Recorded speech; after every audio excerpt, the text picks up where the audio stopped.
Hey, I'm Bubba Cathy, and we're glad to have Bernice King with us at the Chick-fil-A Leadercast. You know, this is our second one that we're doing, and I've been out to visit with you at your church, and we appreciate what the King family has meant to Atlanta, to Georgia, to our country, and to the world. And so thanks for coming and attending here with us. And I am delighted to be here and enjoying every minute of it. all right, Yes. well, good.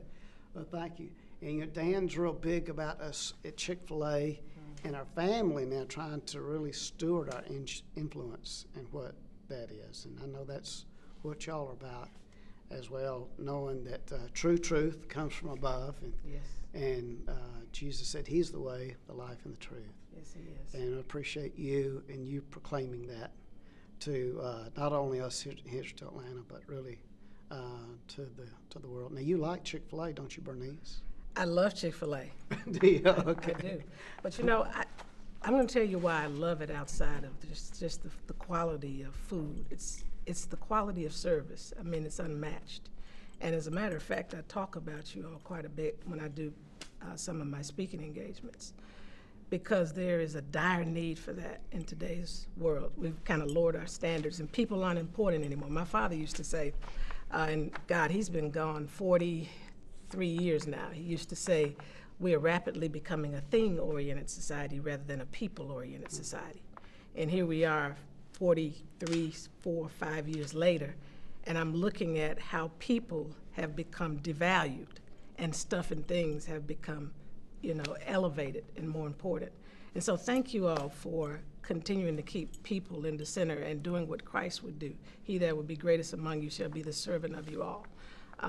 It's a tremendous example and model, and I admire the fact that regardless of what's going on in the culture, you all stand true to your principles. Well, thank you. We had a great example, my father and mother, that have shown us, you know, you shouldn't separate your faith from your business. Right. And you should carry the ones between the two, and especially the faith into the business. You know, it's been closed on Sundays since May of 1946. And this principle we keep together, and we're continuing to explore how we can put biblical truths in the marketplace. And that's so important.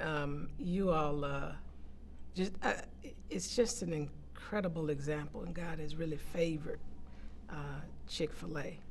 And I'm impressed that it has passed generation after generation. And I know it's going to pass on, just in meeting your children and Dan's children and some of the other cousins. I can see the spirit in the family. And we must, I mean, part of our mandate is not to keep our faith contained. That doesn't mean you beat a Bible over someone's head, but you model the Word of God in your life, in your dealings, in your relationships.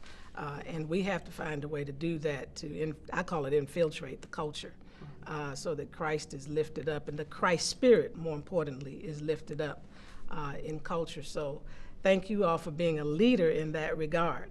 Well, thank you. Yes. And thank you for your leadership here in Atlanta. And as you're saying, you know, relationships much more important than things. Yes. And we're all made in the image of God, and he just wants us to love him and love each other. Exactly. Well, thank you for Well, being thank here. you. We I love you. appreciate it, Bubba. Love you too. Okay, all right. Thank you. Thank you.